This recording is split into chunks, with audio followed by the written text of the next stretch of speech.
What is up YouTube and welcome back to another RiftGuides WildRift video. It's time for some Tryndamere, some champion who has been forgotten after the recent, well not so recent nerfs, but still can definitely pack a punch. In the distant past, Tryndamere was played in the jungle until Riot decided to just completely gut this champion. However, now we're seeing in the Baron lane. The thing about Tryndamere is he's a cheesy little goblin. Why am I saying so? This champion in WildRift doesn't really fit the thematic of having high damage, because he really doesn't have that much damage. If there's one thing that's really weird about this champion, it's his squishiness. Yes, you might make the argument that his ultimate makes him, well, survive for like, I think it's 5 seconds. But the issue is, in WildRift there's so much damage, you might have to just press one button and you just are forced to press your ultimate immediately, and then you just can't play the game anymore because your champion without ult just doesn't function at all. Just interesting to see, and the Malphite just completely collapsed his Tryndamere's cheeks. JK, he got debated, flashed in level 2, and, well, into level 2, sorry, and yeah, just lost it for no reason. Realistically speaking, Tryndamere should have 0 chances against Malphite, like less than 0.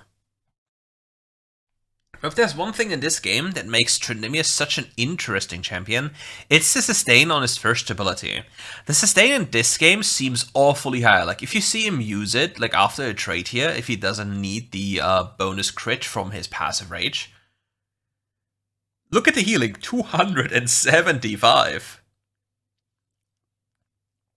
Malphite has 95 armor. Interesting. Flashes in, full combo, and then again, quick execution here, a little bit of a jungle mid lane differential, if you ask me. But yeah, I'm curious to see what this Tryndamere does, especially as the lovely Malphite gets more and more items.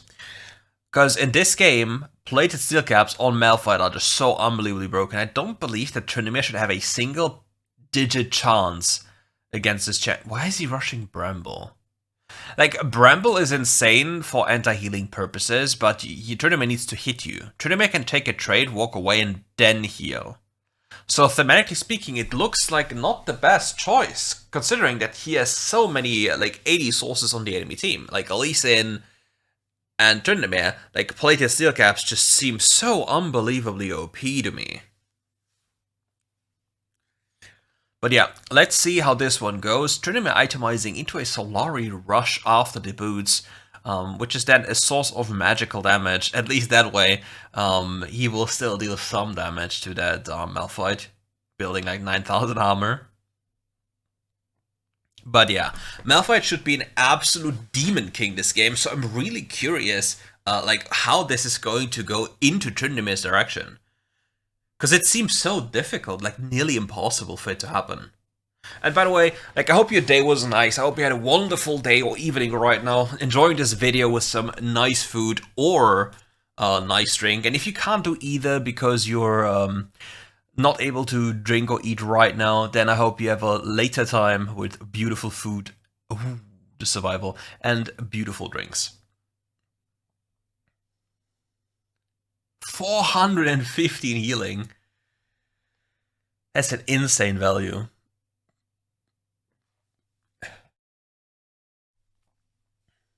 Oh, and he got the Scorpion. It's a W angle. The Scorpion is so annoying for Malphite to deal with. And yeah, Malphite out of mana. One of the biggest issues if you keep on using your first ability as Malphite is the mana issue. Kicked into the face, instantly killed. It's a JG gap here, but yeah, what can you do? The other side of the map is burning, so, well, your Lee Sin is obviously then on this side. This tower is taking so much damage.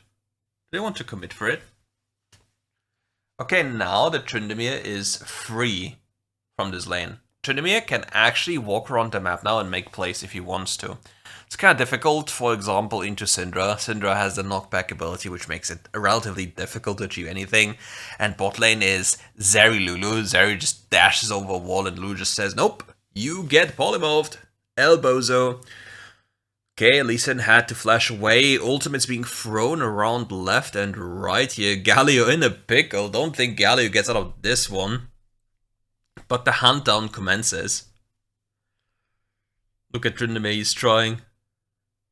We're dealing damage, eventually. Ultimate's still ready. Perfect ultimate timer. And Talon gets too close and Talon falls. And 415 healing again for the Tryndamere.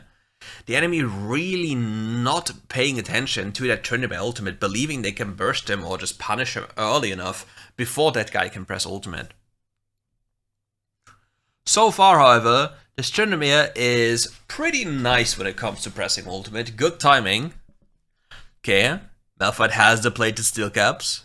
More armor is being purchased as we speak.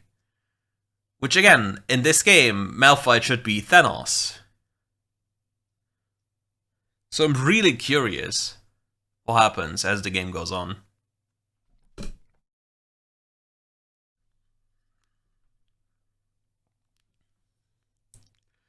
Jumps in. Look at the... there's just so much magic damage onto that Malphite, and he dies to the Ignite. 150 gold into the pockets. Like, the Galio and the Leona probably dealt most of the damage here, plus the Solari Charge Blade of the Tryndamere. Doing some decent work on that Malphite. Because, yeah, as I said, he should be, thematically speaking, Thanos this game. The thing is, the Malphite is so far behind that I don't think, like, the game needs to continue for another, like, 10 minutes, and then it goes back to the monster of a pig that Malphite is this game. But yeah, so far, probably not the best state that Malphite wants to be in. 0-5, also now going for a Frozen Heart.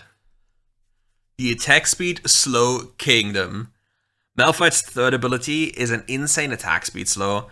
And obviously you have to think about, like, the more armor Malphite gains, the more damage he does via his second ability. Because his second ability, like, all his spells, his second ability and his third ability have scalings with armor.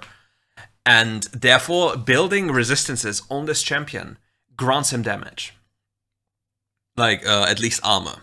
With that in mind, into a full physical damage composition, if this champion is allowed to build all these armor items, he'll become unbelievably tanky, while also dealing more and more damage. Okay, Zeri here, but nearly out of mana. Tryndamere pops the ult as he goes in, cannot catch up to the Zeri. That's one of the biggest problems of a Tryndamere champion. Goodbye. Infinity Orb Syndra presses ult on the perfect timer, so there's just certain death. Galio stuck in a really bad spot, and Draven is suffering. But yeah, Zeri Lulu, one of the most annoying things you can face. That damage is just insane. The Draven is also not even remotely fed. Look, he doesn't even have his first item completion. So his damage is really not that high. Lulu has plated caps, if I just saw this correctly.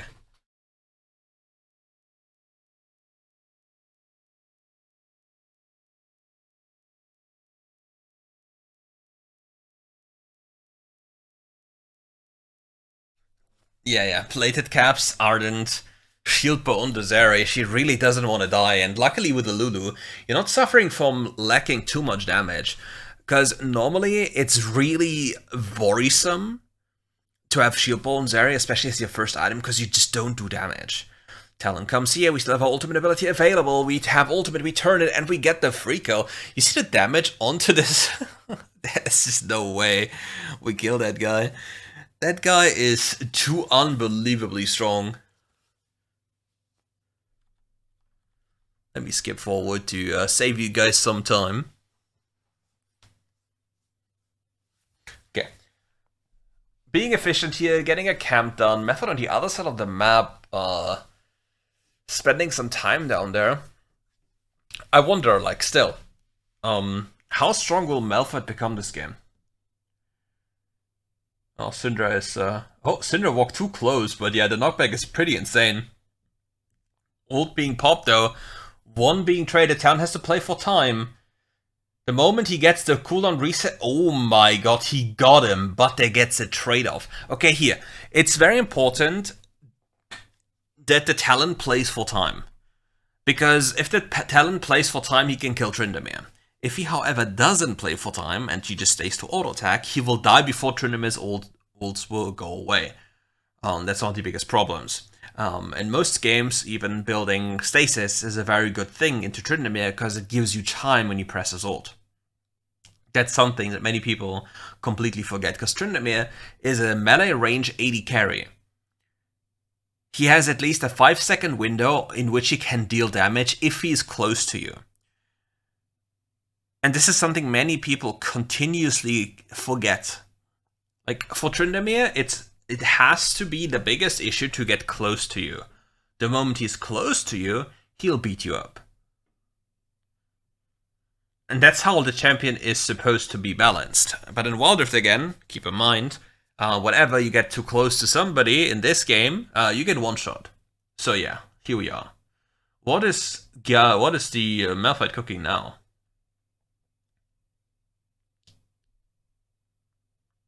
What is Malphite cooking now? Like, he has Frozen Heart, good purchase, it's fine. But what I personally like to do on Malphite is just Heartsteel stacking. Especially if I know I can fistfight a lot of people, I just go Heartsteel and just stack it up. Because the item is such a powerful item. Like, it has haste, and it has HP, and it's infinitely stacking. So the item is quite the cool choice, especially for tanks. Plus, fundamentally speaking, if you pick Malphite, you should be picking Malphite into a full physical damage team, which most of the time consists of many melee champions. But yeah, Tryndamere does what he does best when nobody is getting close to him. It's similar to a Jax, he just goes there and pushes. Yeah, Lulu not going to do too much here. She has Tabi. Oh, a little misclick happened. We don't talk about it. It is what it is, it happens. Probably wants to pop Ghost or something. But yeah. If the enemy is aware of this, this could be really bad for the Tryndamere. The plated caps are doing wonder. Like, they're doing wonders right now. And yeah, Leona is a little bit overextended here, will probably be hunted down. Gargoyle being popped, but didn't get the full value because there's a stasis and, oh, the Malphite. Did the ult even hit? Or did he QSS for nothing? However, he QSS anyway, so. Tryndamere popping off here. Enemy can't really go for an Asher with the position they're in, and since Tryndamere knows he can't really join the fight without his ultimate ability, he doesn't even try to. He plays the macro game. He plays push, push, push, because killing structures is the way to win the game. Like, if there's nothing you can do, there are so many other options that if you pay more attention to what is happening, you can maybe go for. Oh, he's so goddamn dead. And no, the Galio also chooses to die. No, Galio. Oh, Bomber. Damn, that was insane damage, no? But he falls. Okay, so in many situations in which you can't join a team fight, nicely in play here. So the question is, can we skip now? Okay, we skip now. In many games, you feel like you can't do anything. Like, you can't join your team for a fight. But it's fine, it happens. There's always something else you can do, which previously you didn't know you could do. Like, push another wave, take enemy camps. Ooh, CC chain coming in. Another one claimed here. Tryndamere on so low HP has to run away. His attack speed slowed for the next decade. Frozen Heart as well as Malphite E is just too insane. The Galio needs to pop off here. Yep, which he does. Galio is probably the only one that does a significant amount of damage to that guy. Would I need to be careful? Syndra might actually be able to steal this one. Pop the ult onto the Galio, so the Syndra will be hunted down. Maybe she trades back. Nah, there's no way. Okay. They can still easily do Nashor. I think the Lee Sin just has to tank because the Tryndamere does the most damage here. I think. Who does more damage to this? Is it Tryndamere or is it Lee Sin? I think it should be Tryndamere.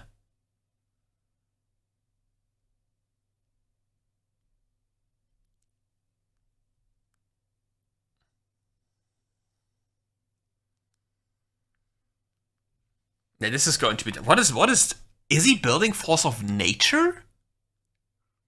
Malphite? Are you okay? Oh. Lee Sin is not okay anymore, that one I can tell you. Poor guy.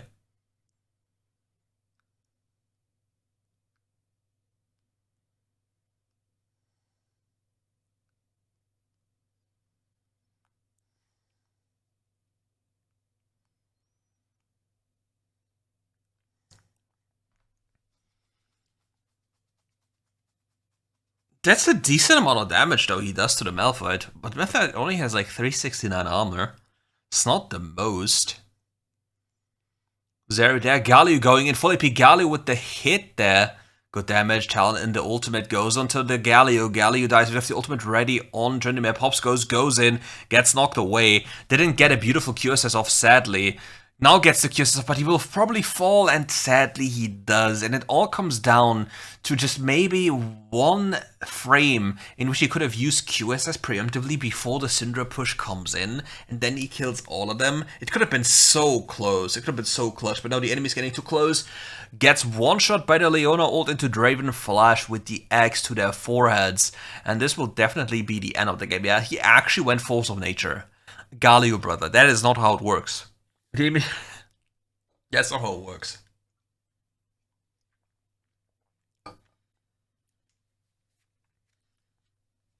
Time to hop into the second game in a brief moment.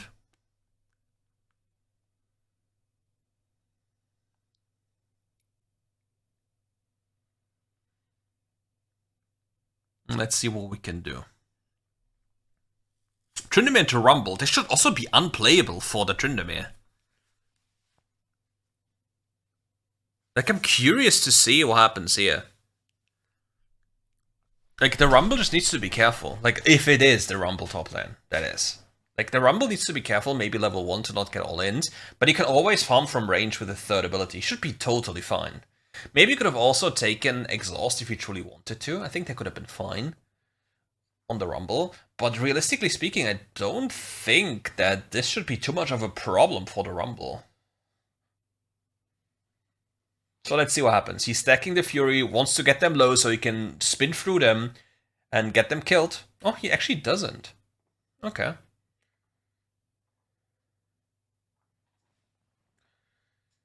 Okay, the trade is now winning. Okay, nicely thought through by the guy. He didn't want to kill them in the first dash. He wanted to set up a second one so he can kill them on the second dash and get a better all-in. Okay, I see, I see. Rumble playing really weird here. Not having a point in the harpoons is kind of an insane thing.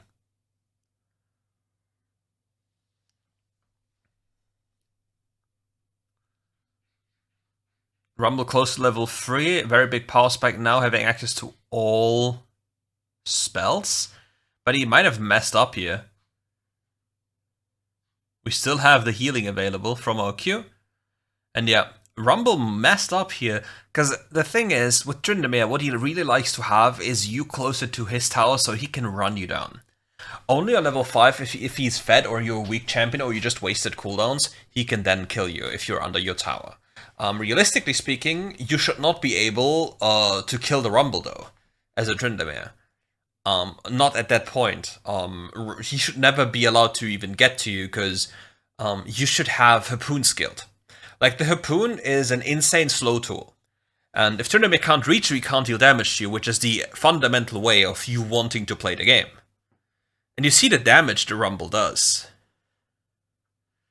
But yeah, it's still a lethal tempo trade. Like, you really want to be careful. You don't want to mess up. Like, look. When Rumble overheats, you ideally want to kill the target during your overheat. If you don't achieve killing the target during your overheat, especially against the DPS champion, because remember what I said last game? Tryndamere is like a melee ranged AD carry. If he gets to you, he will most likely kill you, which is the biggest problem. This is like how he's balanced. Like, his issue is getting to you. Don't have ult anymore. He has to trade his life. Most likely, there's no way he survives this one.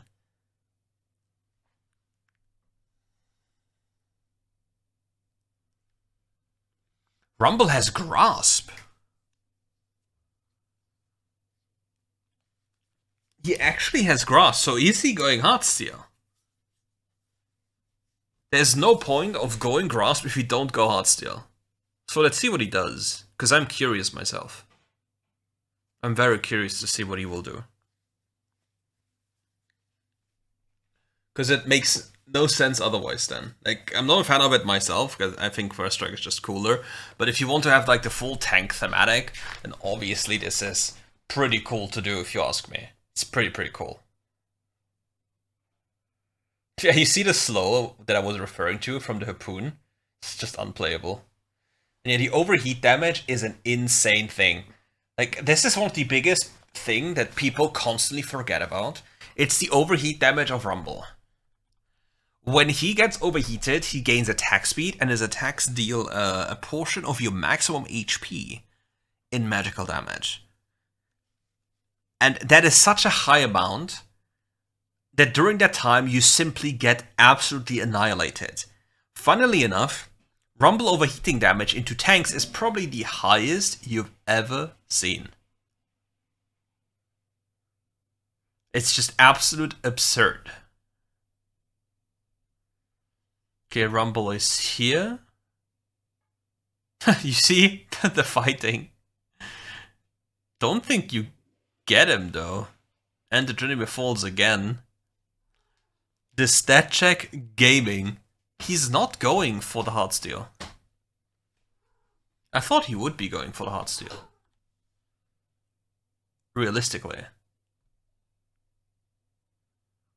But apparently, he just goes for Riftmaker.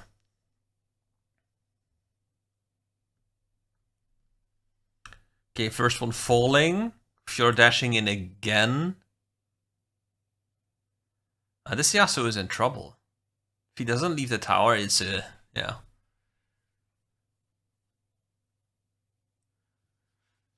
Also, one of the weaknesses Tryndamere has, like, he's really not the best team fighter. Because, again, like, this champion, he needs to get close to deal damage, and he only has one tool to do so. And if you deny him once, it's just over for him. Like, realistically speaking, he does too little damage, and is too fragile. That's one of the biggest issues of Tryndamere. Plus, he really can't deal with people, like, with bruises in top lane, building steel caps. Like, even if he gets a cheese kill, it's pretty difficult for him to find footing. It's easier for him to find footing in mid lane, unironically, if the enemy mismanages cooldowns. But if there's one redeeming quality, it's his insane sustain of his first ability. Like, as you've seen, it does a crazy amount of healing. You know, I'd really love to see... I'd really love to see the value of Grasp of Rumble this game. Yeah, it's so tough. You see, like, he falls behind, or is not, like, giga ahead, or plays against a G tier champion while being more of, like, a B tier champion. It's just impossible. And we can all agree, like, Rumble didn't play well at all, and you can also argue maybe Tryndamere also didn't play well, but the champion imbalance is just very apparent. Like, in WildRift, it's very apparent if a champion is good and a champion is bad. Unless you play jungle role, then you can get away with the most grotesque things. Yeah, and again, Warwick is here the moment we try to make something happen. It's tough.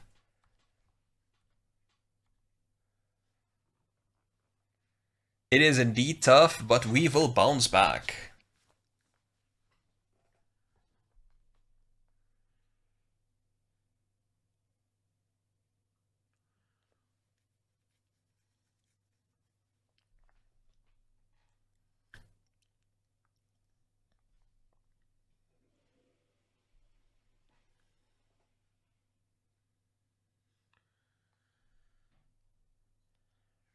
As you see, they just beat each other up. Okay, he baits him. Oh no, Gargoyle. No way he dies again. It's just so sad. Like, what is he supposed to do? I mean, he's not worth gold anymore at this point. He might as well just keep on fighting. Just doesn't matter.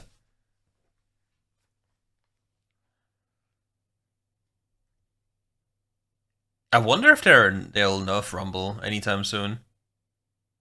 Because they most definitely should nerf this champion a little bit, yeah. Because this champion's damage and tankiness is not, like, it's not okay. The only redeeming quality or redeeming thing that makes him not as broken is sometimes it's not the easiest to aim your ult. And that's it. This champion, similar to Warwick, can play every single lane while scaling. Like, one of the issues that Warwick faces is, like, not having very good scaling. compared to other champions. But Rumble, he has very good scaling, he has good side laning, he has a good team fight, he has everything you want.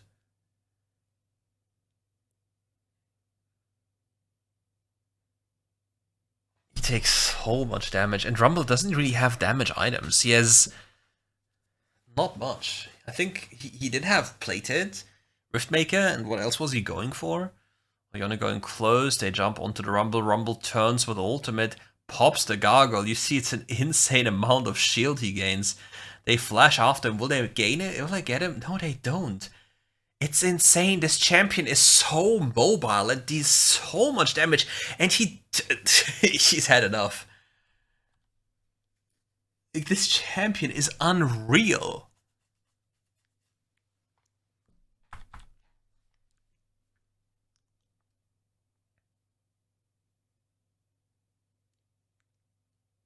The fish is being ready.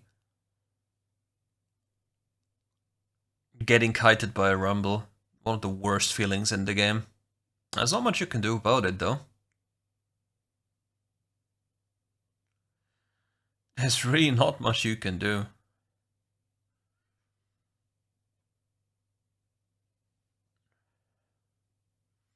Okay, I've already Quick Blades ready in the base. He has Awakened Soulsteel, okay.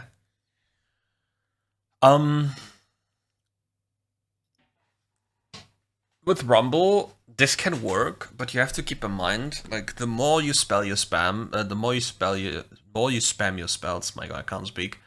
The faster you overheat. So this is like a tool that will let you overheat pretty fast, and he has just no chance anymore. Just touch for a brief second and immediately losing all of your HP is definitely not something you like.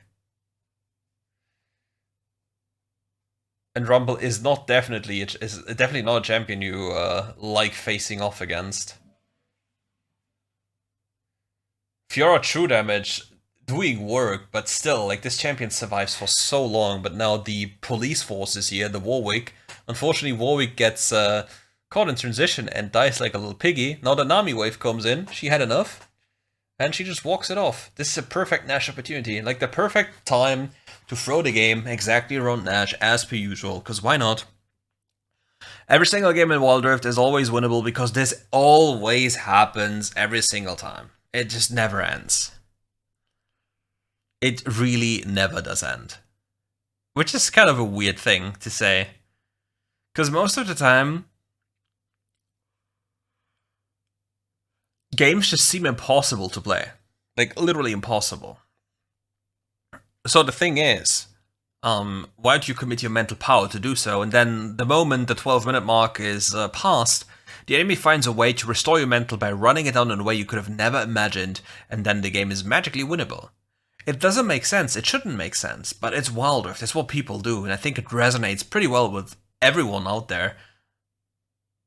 Goes onto the Nami here, Nami gets beaten up, fish stick for breakfast, and yeah, we will die here, there's no way we live. Yeah, there's no way. We got some money, we got a tower, not too shabby, but what is the team doing in the meantime? They killed the Warwick, oh, but the Yings died.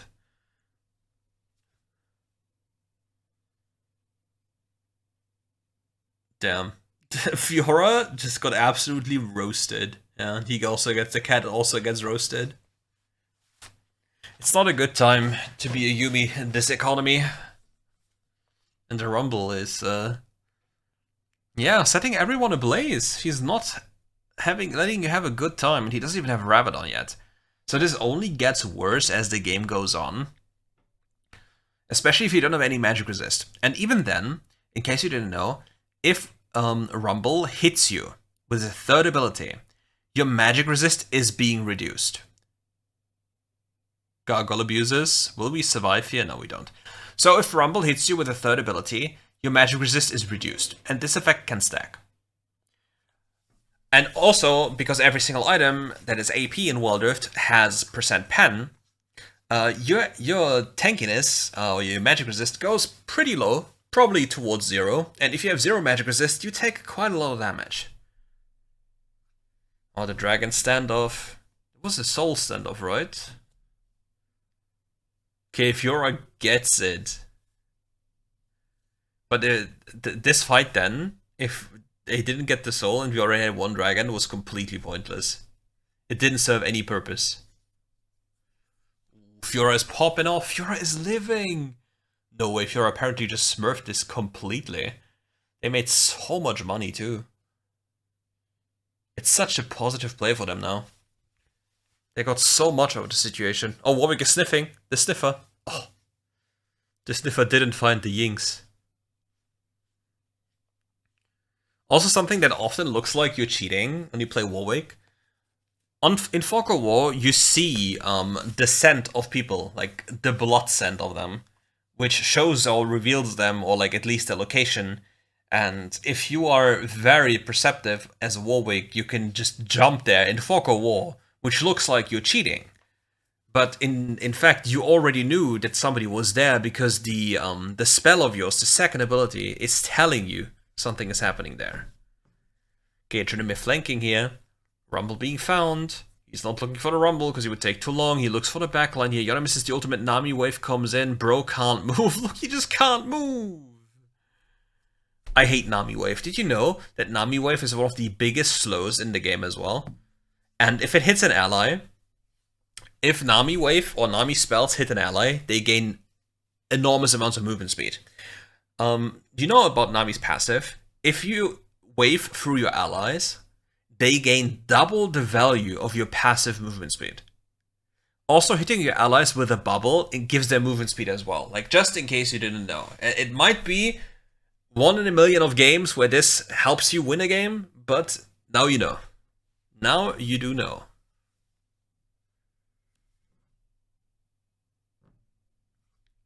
And yeah, this game should be an absolute wrap. They should not have any possibilities of recovering from this, as the Nexus Shield is already gone. Warwick sniffs from the base, and we end the game with a dub. And with that, we are at the end of this video. Thank you for watching. If you enjoyed the video, leave a like, subscribe to the channel. Don't forget to leave a comment if you want to see more videos. And don't forget to check out my second channel as well, where I post gameplay of me just having fun, doing some troll things, like literally whatever. And yeah, take care and have a beautiful rest of the day.